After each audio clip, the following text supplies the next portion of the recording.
నేను అనుకోవడం నాకు తెలిసి గోదావరి జిల్లాలు కాబట్టి ఇందులో క్యాస్ట్ ఈక్వేషన్స్ పొలిటికల్ ఈక్వేషన్స్ కారణంగా వాళ్ళు ధైర్యంగా చేసుకుంటున్నట్టుంది.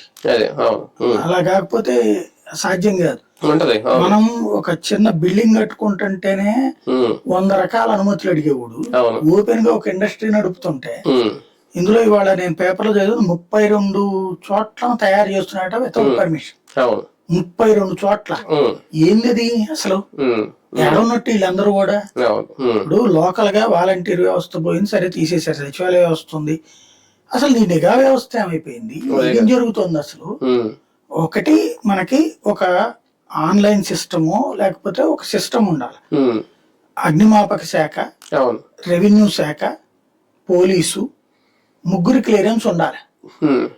బాణాసంచే తయారీలు అమ్మడానికే అట్లా కావాలి. ఇప్పుడు మనం ఇదివరకటి రోజుల్లో నేను కాలేజీ చదివే రోజుల్లో దీపావళి బాణాసంచి అమ్మేవాడిని. ఫస్ట్ లో అమ్మే షాపుల్లో పనిచేశాను. సెలవులప్పుడు దీపావళి అప్పుడు 2 రోజులు కదా, ఒక రోజుకి నాకు ఒక 500 రూపాయలు ఇచ్చేవాళ్ళు, ప్లస్ నాకు కావాల్సిన సామాన్లు ఇచ్చేవాళ్ళు. మా బాబాయ్ వాళ్ళ షాప్ లోనే పనిచేసేవాళ్ళు.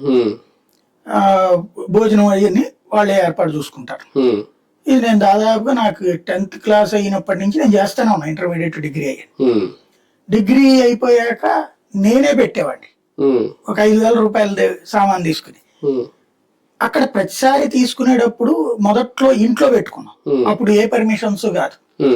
ఓ 10,000 రూపాయల సరుకు తెచ్చి పెట్టాడు మా బాబాయ్. రారా నువ్వు కూడా అంటే నువ్వు వెళ్ళాను. అమ్మడం చకచక రేట్లు రాసి